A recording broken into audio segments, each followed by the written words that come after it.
नमस्कार सर।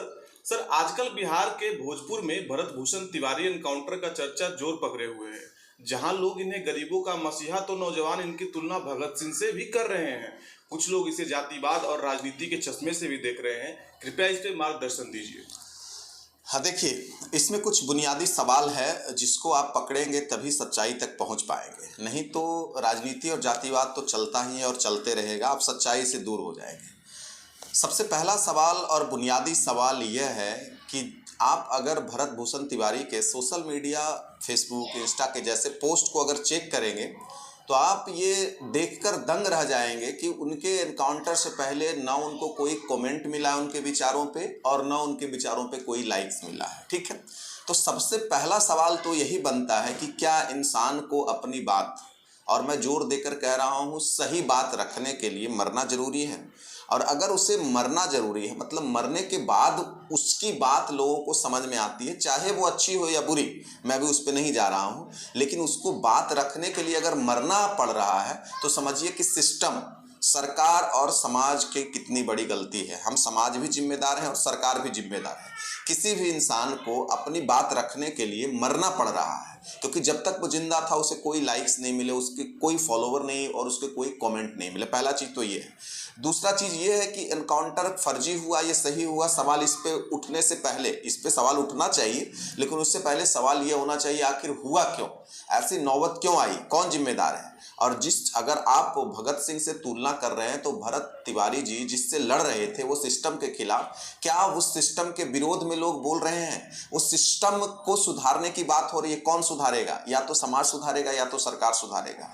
अब मुझे आप ये बताओ कि ये किसी ने प्रश्न किया कि ऐसी नौबत क्यों आई, इसके लिए जिम्मेदार कौन है? नहीं होगा प्रश्न। क्यों? क्योंकि हम समाज इतने कायर हैं, हम अपनी कमजोरी को दिखाना नहीं चाहते। सरकार भी नहीं चाहेगी कि हमारी कमजोरी पता चले कि हमारी गलती से हुआ, समाज भी नहीं चाहेगा कि हमारी गलती से हुआ। अब आते हैं जातिवाद पे।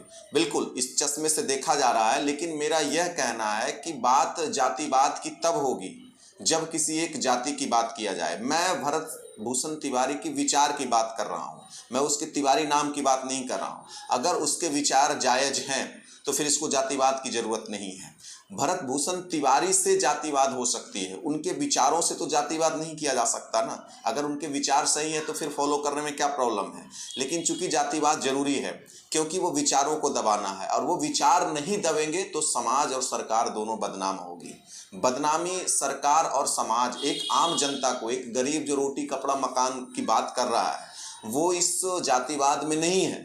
वो लोग इस जातिवाद में है जो समाज के ठेकेदार हैं और जो राजनीति के ठेकेदार हैं, क्योंकि विचार अगर निकल गया तो फिर दोनों का नंगापन हो जाएगा। तीसरी चीज है राजनीति। जरूरी है, राजनीति जब तक नहीं आएगी तब तक दो चीज होती है, या तो कोई मैटर दबेगा भी नहीं और या मैटर लाइमलाइट में भी नहीं आएगा। राजनीति का हस्तक्षेप जरूरी है, लेकिन आपको ये देखना होगा कि राजनीति किस चीज पे हो रही है। राजनीति इस चीज पे हो रही है कि भरत भूषण तिवारी की जात क्या थी। राजनीति इस चीज पे हो रही है कि एनकाउंटर फर्जी हुआ कि सही हुआ। मैं कह रहा हूँ राजनीति इस चीज पे होनी चाहिए कि भरत भूषण तिवारी को ऐसा क्यों नौबत आया। उसे हत्यारा ही कोई वर्ग बोल रहा है। मैं ये कह ही नहीं रहा कि वो सही के लिए मरा या गलत के लिए मरा, मैं ये कह रहा हूँ ऐसी स्थिति आई ही क्यों, तो आई क्यों, इसके लिए कौन जिम्मेदार है, इसकी बात होनी चाहिए। दूसरी, भरत भूषण तिवारी की जात पता होनी चाहिए। ठीक है, वो तिवारी है, ब्राह्मण वर्ग से है, मैं ये नहीं कह रहा, लेकिन मैं कह रहा हूँ अगर उसके विचार समाज के लिए सही है और उसके विचार अगर समाज को सही दिशा में ले जाते हैं तो फिर इस पे प्रश्न उठना चाहिए ना कि उसकी समाज की वैल्यू क्या है उसकी बातों का, बजाय इसका कि उसका जात क्या था। तो कुल मिलाकर मुद्दा ये है कि जैसे कभी आपने सुना होगा बहुत पहले, बिहार के गया जिले में ही दशरथ मांझी को पूरी जिंदगी लगानी पड़ गई एक पहाड़ में रास्ता बनाने के लिए।